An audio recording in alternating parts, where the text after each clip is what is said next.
Beliau mengatakan, "Uzakirukumullah fi ahli baiti, uzakirukumullah fi ahli baiti, uzakirukumullah fi ahli baiti." Aku ingatkan kalian ya, aku ingatkan kalianlah terkait dengan keluargaku. Hati-hati, mereka keluargaku, mereka cucuku. Dan Nabi SAW berkali-kali mengatakan, aku ini adalah manusia biasa, sama seperti kalian. Subhanallah, ambil satu contoh, lihat bagaimana orang yang memuliakan dan tidak memuliakan. Ini contoh yang sangat luar biasa terkait dengan akhir zaman ini. Ada sebuah cerita yang fakta, bukan cuma cerita yang khurafat, di mana ada seorang syarifah punya anak 3. Gak beruntung, yang hartanya itu bersambung dengan zuriat Nabi. Beruntung mereka yang mempunyai perhatian kepada zuriat Nabi.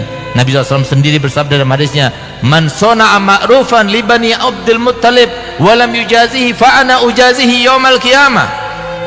Barang siapa yang melakukan suatu kebaikan bagi Bani Abdul Muttalib, siapa sekarang? Ya para habaib di cucian Nabi. Ya para habaib di cucian Nabi. Ya para habaib di cucian Nabi. Maka aku nanti membalasnya pada hari kiamat. Subhanallah, ini ada cerita. Tapi jangan ditiru. Ada habib, memang nggak punya dia, tapi dia malu mau minta-minta. Dan sifat habaib yang paling kental, sifatnya orang Quraisy itu begini, merendah kepada orang, paling anti. Kalau semua ada habaib yang seperti itu, terkontaminasi. Itu habaib yang terlumuri, itu namanya. Kalau habaib yang asli enggak. Coba lihat bagaimana orang Quraisy. Kenapa sih orang Quraisy itu kalau jalan itu harus pakai budak? Kenapa? Karena takut sampai jatuh sesuatu barang, dia nggak mau menunduk, itu nggak mau. Dia perintahkan itu, yang namanya budaknya. Iya, kalau jatuh sesuatu yang nggak berharga, walaupun yang jatuh itu satu karung isinya dinaran, ribuan dinar, nggak diambil sama dia, diambil oleh budaknya. Dari saking merasa nggak mau merendahkan diri di depan orang. Itu sifat daripada habaib yang asli. Itu sifat daripada habaib yang asli. Subhanallah, bagaimana Nabi kita Muhammad SAW kemudian mengajarkan kepada kita untuk menghormat, memuliakan mereka, sampai lihat bagaimana perhatian Nabi kepada mereka. Ini sambil contoh, ambil pelajaran tapi jangan diambil contohnya. Ada orang habaib, dia nggak mau minta-minta, apalagi sampai nipu-nipu, nggak mau. Tapi apa? Dia mau makan, dia berusaha kerja nggak dapat uang, dia cari kerjaan nggak dapat kerja, sementara dia dan keluarganya harus makan. Sehingga apa? Dia datang kepada seorang pedagang penjual barang-barang kelontongan seperti apa, beras ya, sembako itu ya. Dia datang, "Ji, saya mau beli berasnya Ji, tapi saya nggak punya uang, mau nggak Ji saya beli pakai kertas ini?" Itulah saya katakan tadi, jangan ditiru tapi gitu. Apa isi kertasnya? Hutang kepada datukku Nabi Muhammad SAW. Hutang kepada datukku Nabi Muhammad SAW. Masya Allah, Haji itu bilang, Masya Allah Bib, dicium kertasnya itu. Ambil Bib, ambil. Taruh di paku. Biasa kan pedagang itu kan, notanya taruh di paku, nanti taruh lagi, nanti satu hari dihitung, tulis. Kesian deh mereka. Apalagi wah sudah capek-capek, nggak berharga lagi. Sudah capek-capek, nggak berguna lagi untuk Nabi Muhammad. Lebih kesian lagi. Hidupnya susah, memikirkan duit, cari duit terus, tapi duitnya nggak berharga. Makanya semoga Haji Bayu saudara kita ini terus tambah banyak uangnya, supaya perjuangan ini terus, dan semua yang membantu Bola Rosso ini insya Allah pasti mendapatkan tempat di dalam hati Nabi Muhammad SAW. Ayo kita berjuang. Yang dengan jabatan, yang punya pejabat dengan jabatannya, yang punya uang dengan uangnya, yang kiai seperti ini, beliau datang itu luar biasa. Datangnya saja itu sudah mempunyai, menjadikan sebuah kekuatan untuk apa? Menguatkan keimanan dan ketakwaan bagi mereka yang hadir. Subhanallah, numpuk 1, 2, 3, datanglah istrinya, "Kamu itu dibohong-bohongi." Ya salah perempuan gitu. Dia itu begini, enggak, sampai timbul juga keraguan. Namanya juga seseorang. Makanya kalau setan ya, setan yang nggak kelihatan itu kan luar biasa ampuhnya ya, di dalam membisiki seseorang, apalagi setan yang luar biasa yang kelihatan itu. Nah, setan sekarang yang banyak kelihatan itu menjelma ya, perempuan, apalagi istri gitu. Bahkan subhanallah, timbul keraguan dalam hatinya, iya juga ya, jangan-jangan saya ini bohong ini. Subhanallah, malam harinya bermimpi Nabi Muhammad SAW. Pedagang itu bermimpi Nabi Muhammad. Coba lihat, Diperhatikan Nabi Muhammad. Di dunia sudah dibalas oleh Allah, oleh Nabi Muhammad SAW. Apa kata Nabi Muhammad? Ji, kamu itu mau aku bayar di dunia apa di akhirat nanti? Sampai kamu itu meragukan saya tidak akan membayar hutangmu. Bangun tidur dalam keadaan menangis. Masya Allah, udah itu dia ambil sertifikat tokonya itu, dikasihkan sama Habib itu, isi tokonya, sak tokonya dikasihkan. Kali ada yang mau melakukan gitu, kirim ke Bangil sana, kirim ke saya gitu. Masya Allah, coba lihat, diperhatikan. Ada lagi satu cerita, ini terkait dengan akhir zaman. Hati-hati. Ada seorang syarifah punya anak 3, suaminya meninggal, dia nggak bisa bekerja, nggak ada warisan, sehingga kemudian karena terpaksa nggak ada yang bantu. Nah ini harusnya kita cari. Ada mereka zuriat Nabi yang dia itu mau minta malu, mau kerja, dia nggak dapat kerjaan. Nah yang semacam itu kok dibantu, itu langsung nyambung kepada Nabi Muhammad SAW. Semacam itu kok dibantu, itu langsung nyambung kepada Nabi Muhammad SAW. Semacam itu kok dibantu, itu langsung nyambung kepada Nabi Muhammad SAW.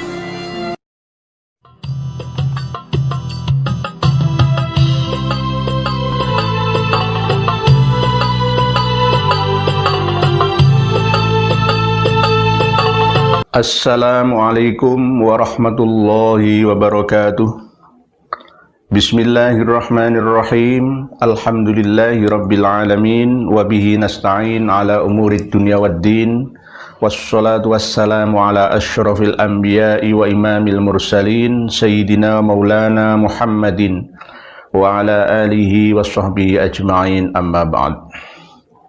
Saudara-saudariku semuanya, dari lintas agama, lintas suku bangsa yang sangat-sangat kami hormati, kami muliakan, kami banggakan, dimanapun dan kapanpun, beserta keluarga panjenengan semua, semoga senantiasa mendapatkan rahmah, ma'unah, salamah, barokah dari Allah Subhanahu wa Ta'ala.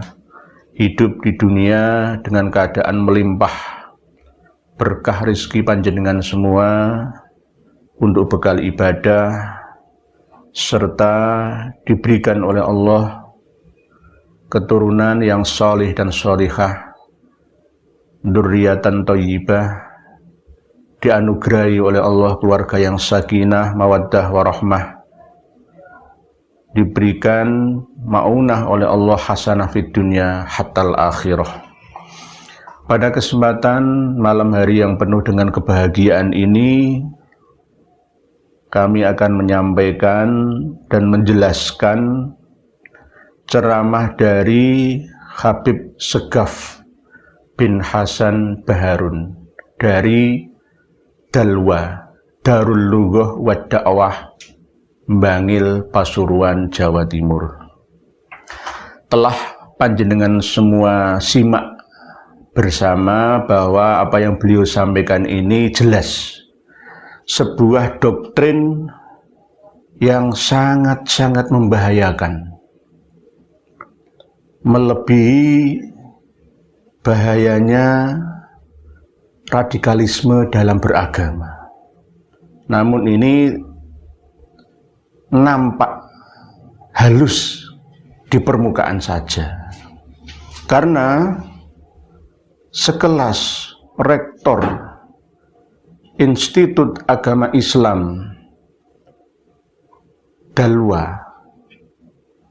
menyampaikan ceramah dengan kualitas seperti itu, terus bagaimana nanti mahasiswa-mahasiswinya, anak didik santrinya, di saat Indonesia sedang bersaing dengan dunia internasional dalam hal pangan, ilmu dan teknologi, namun apa yang diterima oleh santri dan mahasiswa mereka dari IAI Dalwa, dari rektornya, dari dosennya, dari ustadz-ustadzahnya seperti itu, terus bagaimana nasib anak bangsa 20, 30, 40, 50 tahun yang akan datang? Di China, teknologi pertanian begitu pesat, majunya di Israel, Yordania, teknologi pertanian dengan mesin dan alat-alat canggih yang lainnya.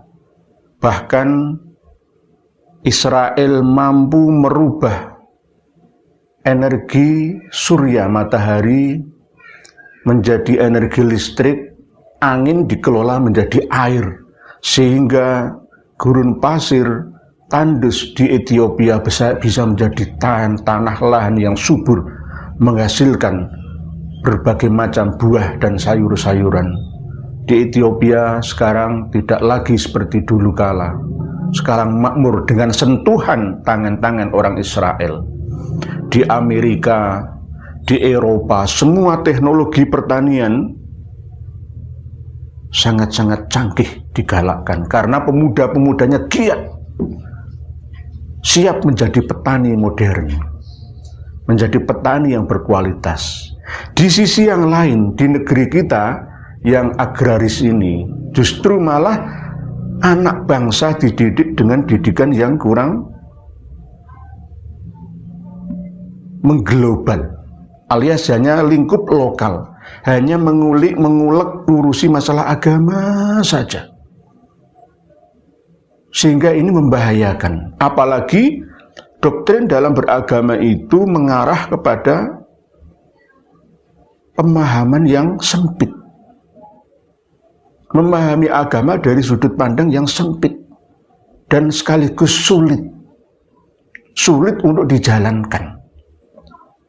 Yang notabene mahasiswa, santri itu belum cukup usia, belum matang 40 tahun umurnya. Jadi ketika dikasih amalan misalkan, amalan membaca sholawat busyra misalkan, atau amalan-amalan yang lain misalkan, apalagi dengan doktrin-doktrin penyesatan, maka otak kanan kiri ini tidak bisa berkembang, EQ-nya tidak jalan. Afala ta'qilun, afala tatafakkarun, fa'tabiru ya ulil albab, ini tidak difungsikan. Oleh sebab itu, saya menuntut kepada semua generasi muda, baik santri ataupun mahasiswa, mahasiswi, santriwati, murid, dimanapun panjenengan berada, adik-adikku, jadilah manusia yang anfa'uhum linnas, tidak hanya untuk lingkup agama saja, tapi juga untuk semuanya. Fit dunia hasanah, wa fil akhirah juga hasanah. Dalam hidup berbangsa dan bernegara tidak cukup hanya sekedar beragama saja. Karena jika kita tidak mampu bersaing dengan dunia luar, maka kita akan menjadi bangsa yang fakir. Kadal fakru ayyakuna kufran. Rasulullah pernah menyampaikan kefakiran akan mendekati kekafiran. Para pemirsa dan pendengar sekalian rahimakumullah, seperti yang jenengan dengar video ceramah yang disampaikan oleh Habib Segaf bin Hasan Baharun, Rektor Institut Agama Islam Darul Lughah wa Da'wah Raji Bangil Pasuruan, jelas bahwa ada doktrin-doktrin yang tidak layak untuk ditiru dan dijalankan. Apa? Termasuk masalah kesombongan. Menyombongkan diri, tidak mau diluk. Katanya ini adalah karakter asli Habib dari Quraisy ya, seperti ini. Berarti jika kalau ada Habib atau Syarifah ya yang menundukkan dirinya di hadapan orang lain, andap asor, andap asor. Berarti kehabibannya sudah terkontaminasi, sudah tidak bersih lagi. Ini kata beliau. Ini sangat berbahaya. Para habib dengan doktrinnya, Syarifah dengan doktrinnya akan merasa sebagai kasta tertinggi yang mulia. Lahir langsung menjadi raden yang harus disanjung dan dipuja. Bahkan tidak mau menundukkan kepalanya. Padahal Allah yang berfirman di dalam kitab suci kita jelas menyampaikan, wala tusair khaddaka linnasi wala tamshi fil ardi maraha. Jenengan buka surat Luqman ayat 18. Dari rangkaian pesan-pesannya Luqman kepada anaknya, ya bunayya, yang ayat 18 ini beliau Luqman berwasiat, wala tusair khaddaka linnasi wala tamshi fil ardi maraha. Dan janganlah kamu memalingkan wajah dari manusia melengos. Bahasa Jawanya melengos karena sombong. Apa itu? Dan janganlah berjalan di muka bumi dengan angkuh. Innallaha la yuhibbu kulla mukhtalin fakhur. Sungguh Allah tidak menyukai orang-orang yang sombong dan membanggakan diri. Membanggakan dirinya sebagai ras tertinggi paling mulia, wajib dipuja dan dipuji sebagai cucu Nabi, sebagai ahlul bait Nabi, padahal omong kosong. Hanya doktrin saja dari kalangan Ba'alawinya sendiri. Sekali lagi, jangan terkecoh dan terbodohi dengan doktrin ini. Wahai umat Islam Indonesia, jadilah kalian manusia yang merdeka dalam berpikir dan bertindak di mana dan kapan saja. Bergurulah dengan selain Habib, bergurulah kepada kiai-kiai, ustadz-ustadz lokal itu, wong-wong desa itu, tidak harus dengan saya. Saya hanya memprakarsainya saja. Saya hanya menunjukkan saja. Bahaya, itu sangat bahaya. Katanya yang dikaji di dalam pondok pesantren beliau Habib Segaf bin Hasan Baharun adalah Al-Quran, hadis, ijma' dan qiyas. Tapi Al-Quran tidak dijalankan. Firman Allah jelas. Surat Luqman ayat 18. Bahkan banyak lagi ayat-ayat yang lain selain surat Luqman. Wala tusair khaddaka linnasi wala tamshi fil ardi maraha. Innallaha la yuhibbu kulla mukhtalin fakhur. Dan janganlah kamu memalingkan wajah dari manusia atau orang lain karena sombong. Dan jangan berjalan di muka bumi dengan angkuh. Gak mau diluk, gak gelem. Katanya tadi kan, pantangan bagi Habib itu untuk diluk ngisor. Kalau berjalan itu Habib Quraisy itu asli Quraisy itu harus membawa budak. Kalau ada yang jatuh, ambil, ya gitu. Angkuh, sombong, membanggakan diri berlebihan. Sama seperti kitab Bidayatul Hidayah menjelaskan yang dinamakan takabur dan sombong itu adalah nazrul abdi ila nafsihi bi'ainil izzi wal isti'zami, melihat dirinya sendiri dengan keyakinan bahwa saya ini adalah yang mulia, saya ini agung, ya. Dan wa ila ghairihi bi'ainil ihtiqari wa dhulli, melihat orang lain itu rendah hina, gak ada apa-apanya, gak usah direken, gak ada ilmunya, kosong. Na'udzubillah summa na'udzubillah. Saya nasihati panjenengan Habib, saya masih manggil Habib loh ya, karena jenengan juga termasuk dai, penganjur agama, ulama, warathatul anbiya. Saya tidak memandang panjenengan Habib Segaf bin Hasan Baharun sebagai dzurriyyah Nabi, tapi saya pandang panjenengan sebagai ulama, warathatul anbiya. Tolong kendalikan fatwa-fatwa panjenengan. Lihat akibat dari apa yang jenengan sampaikan ke depan bagi masyarakat dan umat, santri dan mahasiswa panjenengan. Tidak hanya panjenengan, mahasiswa panjenengan, tapi semua umat Islam yang mendengar tausiah panjenengan. Hati-hatilah kawan, hati-hati. Jangan mendoktrin diri sendiri dengan doktrin yang sangat membanggakan diri. Innallaha la yuhibbu kulla mukhtalin fakhur. Sungguh Allah tidak menyukai orang-orang yang sombong dan membanggakan diri. Tidak punyakah pendidikan akhlak di tempat panjenengan? Rasulullah tidak seperti itu. Al-Quran tidak mencontohkan kita untuk berbuat seperti itu. Rasulullah dalam sunnah atau hadisnya juga tidak seperti itu. Di kitab-kitab kuning yang lain, dalam ijma' dan qiyas ulama juga tidak ada yang seperti itu. Terus jenengan melakukan itu bagaimana? Apalagi diceritakan lagi berikutnya selalu mendoktrin pengikutnya untuk cinta Ahlul Bait. Aku ini Habib, akulah cucu Nabi. Cucu Nabi, nggak ada cucu Nabi. Yang ada itu dzurriyyah Nabi, tidak di Indonesia, di luar negeri sana. Jangan di framing, oh nggak percaya sama Imam Mahdi lah nantinya. Imam Mahdi itu siapa? Nanti akan kami bahas pada sesi yang khusus selain pertemuan malam hari ini. Jadi jangan di framing, membolak-balikkan fakta, kebenaran yang saya sampaikan. Katanya tidak suka dengan cucu Nabi. Cucu Nabi itu sudah tidak ada.